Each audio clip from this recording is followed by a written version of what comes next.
আসসালামু আলাইকুম ওয়া রাহমাতুল্লাহ। আজরাইল আলাইহিস সালাম যখন মানুষের জান কবজ করে তখন মানুষের কিরূপ কষ্ট হয়। প্রিয় বন্ধুরা, ঘটনাটি জানতে সম্পূর্ণ ভিডিওটি দেখুন। মৃত্যুর যন্ত্রণা যে কিরূপ তা কেবল ভুক্তভোগীরাই অনুভব করতে পেরেছে। যার মৃত্যু এসেছে সে অনুভব করেছে মৃত্যুর কি কষ্ট, কি যন্ত্রণা।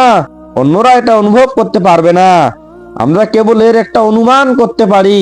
শরীরের কোনো অংশ যদি মরে যায়, সেই অংশটুকু কেটে গেলে কোনো যন্ত্রণা অনুভব হয় না। যেহেতু আত্মা শরীরের বিদ্যমান, আপাতত মস্তক শরীরের প্রতিটি অংশে আত্মা আছে, ফলে যখন রুহু বের করা হবে তখন কিরূপ কষ্ট হওয়ার কথা। কিন্তু শরীরে যে অংশে প্রাণ আছে তাতে একটি সুইও যদি ঢোকানো হয় তাতেও কষ্ট অনুভূত হয়, কারণ আত্মার সাথে দেহের বিশেষ সম্পর্ক রয়েছে। এই কারণে শরীরের যে অংশে প্রাণ আছে সে অংশ কাটলে কষ্ট অনুভূত হয়। যেহেতু আত্মার শরীরের বিদ্যমান, আপাতত মস্তক শরীরের প্রতিটি অংশে আত্মা আছে, ফলে যখন রুহু বের করা হবে তখন কিরূপ কষ্ট হওয়ার কথা এমনই বোধ হতে পারে। কোনো জীবন্ত মানুষের শরীরের কোনো অংশ যদি কেটে ফেলা হয় তাহলে কিরূপ কষ্ট হয়, কিন্তু কোনো অংশে প্রাণ না থাকলে সেটা কাটলে মোটেও কষ্ট হবে না। মৃত্যুর সময় সারা শরীরের সর্বাংশ থেকে আত্মা বের করা হয়, তাই তখন কি পরিমাণ কষ্ট হবে তা আন্দাজ করা যেতে পারে। শরীরের কোনো একটা অংশ কাটলে অন্য অংশ জীবিত ও মজবুত থাকে বলে মানুষ কান্নাকাটি করে, চিল্লাচিল্লি করে। কিন্তু দেহ থেকে পুরো আত্মা বের করা হলে মানুষের মধ্যে কোনো শক্তি থাকে না বলে কোনো কান্নাকাটি করে না। কারণ সর্বপ্রথম পায়ের দিক থেকে আত্মা বের করা আরম্ভ হয়।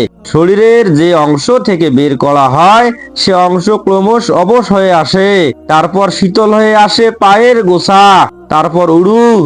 এমনই ভাবে গোটা শরীর নিথর নিস্তেজ হয়ে পড়ে। শরীরের প্রতিটি অংশ কাটলে যেরূপ কষ্ট হয় এরূপ কষ্ট হয় মৃত্যুর সময়। আত্মা যখন কণ্ঠনালী পর্যন্ত পৌঁছে তখন শরীরের জ্যোতি শেষ হয়ে যায়। মালাকুল মউত যখন অন্তরের শিরা স্পর্শ করে তখন আর কাউকে চিনার ক্ষমতা থাকে না।